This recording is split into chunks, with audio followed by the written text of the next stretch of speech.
Montessori created this space in the original classroom, none of these things that I'm going to show you was in there. She basically only created the Montessori frames. So the Montessori frames is a square, it's a fabric on a wooden frame. And there's zippering, there's buttoning, there's buckles. I don't know if there was Velcro back then, but today you will find a Velcro one. That was the official Montessori material from Italy that Dr. Montessori originally created. Now, what we're going to show you today is a different version. Practical life basically looks like, in my opinion, it looks like what a child would do in their own home. So if you had watched any of my lives before, I had talked about pouring, getting two same size pouring vessels. It could be a bowl, it could be a cup, it could be something like this. This has a handle, and just pouring something in and then pouring it back. So this is kind of what this looks like. These are little bunnies. I believe I got these from Hobby Lobby, and they're doing that, and they're pouring it back. Now, if anything spills, okay, it's not, oh, clean it up. It's, all right, let's go ahead. And if this was like rice or beans or something really, really small like rice or sand, we have a table sweeper, and they would learn to take the table sweeper, sweep it onto the dustpan, and then learn to pour it inside. So since I've already spoken about that, I just wanted to show it. Here's another pouring one. Everything in Montessori is on a mat or a tray. So here are the two examples of a mat that I have. This one is a placemat. So you can use a placemat. Nothing too busy.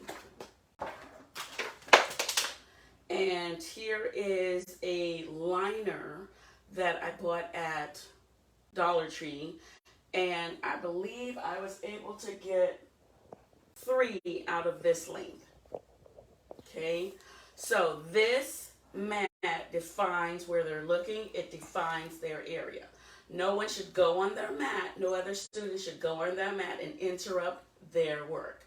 So in a primary classroom, you won't see a lot of, oh, let's partner together, the students partnering together to get work done. You will see a lot of them doing their own work. So basically everything, almost everything goes on a tray. So the child would take it off of the shelf in the tray, take everything off of the tray, and they would put it to the upper left side of their working area. And then they would set up what they're going to do. So basically with this one, I got these eggs, also I believe from Hobby Lobby, or maybe it was Dollar Tree. They are color coordinating, okay? I did have my children, when I gave them the purple one, they confused it with pink.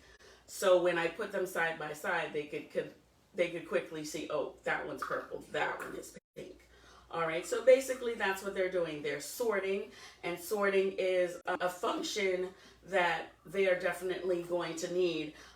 But seasonally, I try to change out what I put on the shelf to match the season. So this one, they fully enjoyed as well. So when they're completing the cycle, they're putting the lesson back in the tray and back on the shelf. For us, we're just going to put it to the table and clean up. All right? So another seasonal lesson. Just a basic egg tray from Walmart. I got this one. And then some pretty iridescent eggs. So basically, at first, all they were doing was just putting them in their slots. But once I saw they could do that with ease, or they mastered that part, I changed it. If you can picture a real egg, you know it's not a perfect oval. It's actually a ovoid. So one end of the egg is narrower and one end of the egg has a bigger, I like to say, bump. Okay, so then I taught them that there's a narrow side and then there's a bigger side. So then they had to match. And once they finish any work before they are finished, before they put the lesson away, they will call me, Miss Tia, check my work, please. And I would look and I would say, oh, and go all around and make sure that they've done it. And if I see one that is not, I'll say, oh, well, what about this one? Can you fix this one? And then they will self-correct, okay? So that one is that lesson, also seasonal, practical life. So this is math skills, this is executive functioning here. Usually in a Montessori classroom, children move from, we call this dry pouring to wet pouring. So typically this would be glass, but I couldn't find two glass pitchers the same size, identical. So when I saw these in Dollar Tree, I did pick them up. And I did vary the color just for my own sanity. I don't know. So, something's missing. Oh, there it is. So basically that's going to go like that. The childhood, I've been having the children screw off. So using fine motor to screw off. I'll loosen it for them to have them screw off the top and they're just pouring. I teach them to hold it here. And I'm doing it wrong because they're supposed to hold the handle. And pour here. And then they have to switch. Now for sensory, I also put a peppermint in this water I forgot about. And now that I'm pouring, I can smell the peppermint. So that is also for sensory. So you're getting, in a Montessori classroom, you're getting multiple executive functioning skills going on with your child or student. So once they've poured it back, it actually completes the cycle. But they can continue doing it over and over. So any of these lessons, anything that's on the shelf, once they've completed it, they would call Miss Tia and ask Miss Tia to check their work. And I would check their work. And once I've checked their work, they are allowed to do it over and over and over. This is building their attention span.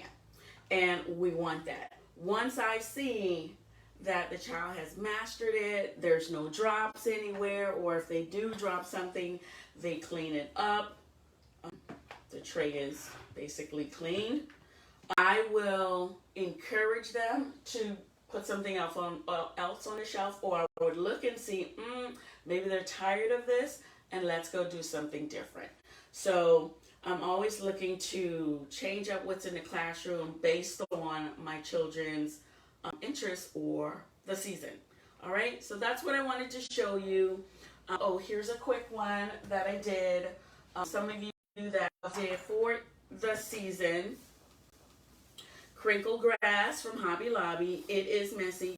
And this at the bottom that my husband colored for me. So there's green rice, and then I had black acrylic paint, and I did black acrylic rice, and we just mixed it together. In February, we did a dinosaur entire lesson. So we made sure we did the grass that looked like, dirt, whatever might have existed back then. So we're right here, we're cleaning up. And for this one, we use the tongs that just fall on the ground. And basically, they were finding, thank you, honey.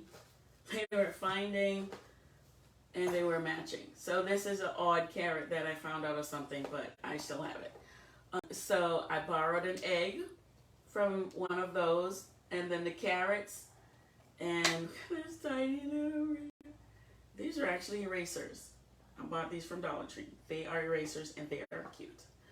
This one is a ladybug, oops, and she has a sticker on the back.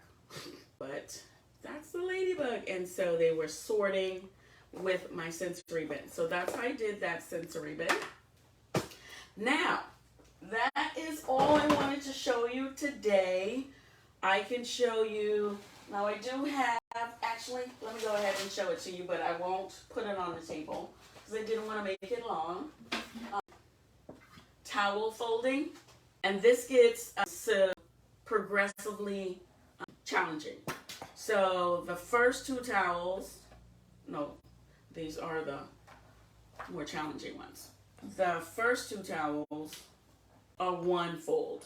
So this is just me using a permanent marker on some towels that I bought from Walmart, one fold.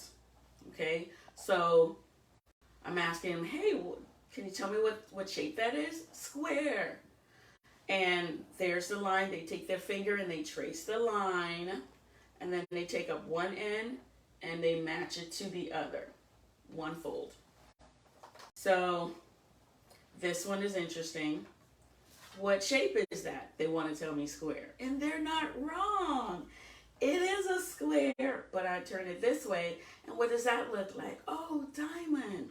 All right, so there I did again with the marker and one fold. Okay, they folded to the line. And then here are the two folds. Okay, so with the two fold, you're only marking this half. And you can sew this. I just don't have access to my sewing machine, so I did it with a marker. And this line they've seen before, so they're doing that bit, and then they're seeing that, and they're doing this number. And then for the diamond, they've seen this line before, okay? And then all I did was half this side. This side doesn't have it, but I half this side. Now if I use my sewing machine, they would see it all the way through. Okay, so there's two folds. All right, so here's your table setting. Here's your towel folding. They can fold washcloths. And here's the beginning step of what they learned in order to be able to do a towel folding when you do laundry after laundry is clean, or a napkin folding for setting the dining room table for the family. I have clean socks here for them to learn to roll their socks. I teach them to match the ankles together and roll the feet toe part up. And this part is tricky. This part I tell them to get the opening that's nearest the roll and pull and push. So you see all my fingers working? Fine motor skills to be able to hold a pencil. Okay, and then once again, I'm checking each thing after they're finished. You probably have these at home. You may not want them to do this, but I have it on the, there's two sides to this. There's the side you can open, and that's the side that's childproof. Okay, so I don't, this one doesn't have it. Okay, so this is from Publix, and this one is, oh yeah, it is, but because I'm stronger, I can squeeze it. So I put it on this side, and oh no, that's the side there, sorry. All right, so this is the easy side, and this is the childproof side. Okay, they have to squeeze and use that muscle in there in order to get this side open. So I have it on this side. They're opening that. Here's the old jewelry container. They're learning to open that. Look at the fingers that I'm using. I'm using my thumb. I'm using my pinky finger to open and close. Another random thing, screwing on, screwing off, screwing on, multiple things, screwing off, zipper, so the practical life right here, zipper. This one's kind of complicated because it has a little divot in it. All right, so that's what I wanted to show you. And like I said, my preschool is located in Fort Lauderdale. I am just west of I-95, and I am south of Broward Boulevard. I am behind the new Starbucks. So if you're interested in giving me a call and coming for a tour, my phone number is 994-1189. Once again, this is Miss Tia, and I wanted to say hi and thank you for joining me on this live and finding out a little bit about Montessori on these lives.